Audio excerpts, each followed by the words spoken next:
За сайн байцгаана уу? Өнөөдөр хүүхдүүд манай бүлийн амралтаа авсан болохоор хүүхдүүдэд тавруулахаар зэрэгчсэн байна.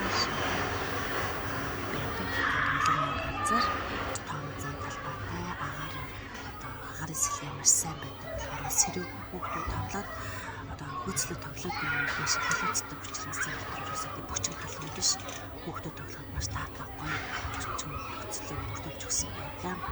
За энэ удаагийн бичлэгээрээ та бүхэндээ хүүхдүүд нэг сүрээд цэцэрлэгтэй явууллаа.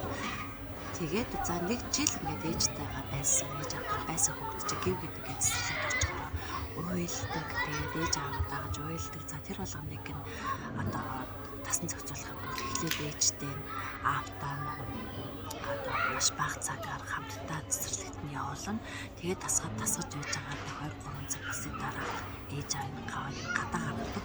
За хүүхд чинь уйлаад ямар нэгэн болох юм бол буцааж дуудаж шүү гэж хэлээд гаргадаг. За дуудсныхаа дараа гарсныхаа дараа хүүхд нь ямар нэгэн байдал үүсэхгүй байвал дуудахгүй. За тэгээд хүүхд нь уйлаад ээж ааваа хайгаад эхлэх бол ээж аав нь буцааж дуудаад хамтд нь байлгадаг. За ийм байдлаар 7-14 хоноог явуулаад хүүхдүүдээс цэцэрлэг тасгаад багшд нь тасгаад ээж аавгүй байлгаж тасгасны дараа цэцэрлэгтээ урцаг авч эхэлдэг.